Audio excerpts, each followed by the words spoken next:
Sahiwal Prince Altaf Hussain की report के मुताबिक चेयरमैन मार्केट कमेटी मियां बाबर सगीर की जानिब से Sahiwal press club registered Sahiwal के नौ मुंतखब अहदेदारान के एजाज़ में पुरतकल्लिफ अशाइया का अहतमाम किया गया, जिसमें बानी सदर press club Fazal Mohammad Khan, chairman Chaudhry Altafur Rehman, सदर Malik Asif Nawaz, Awan district information secretary PTI Mian Naveed Aslam, Malik Dilawar Sultan, Shakeel Shah, Rana Ghulam Haider, Mohammad Saleem, Chaudhry Khalid Umar Hayat समेत सैकड़ों सहाफ़ियों ने शिरकत की।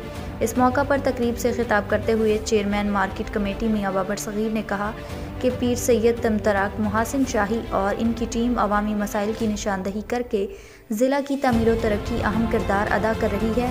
प्रेस क्लब के हवाले से तमाम बड़ों को मिल बैठ कर मसाइल का हल तलाश करना है। उन्होंने कहा कि वो हर सहाफ़ी की दिल से कदर करते हैं और वो तमाम वर्किंग सहाफ़ियों को एक साथ देखने के ख्वाहिशमंद हैं। इस मौका पर मुअज़्ज़िज़ शुरका की सज्जी के लजीज पकवान से तवाज़ा भी की गई।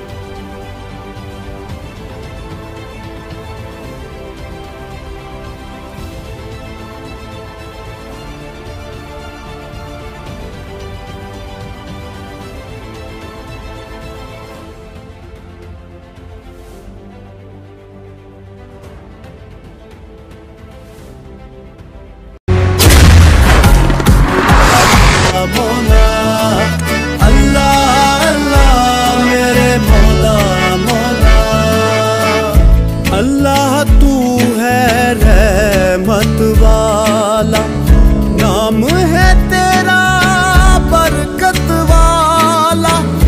अल्लाह तू है रहमत वाला, नाम है तेरा बरकत वाला। तू ही मालिक तू ही रब है, मौला तेरी शान अजब है।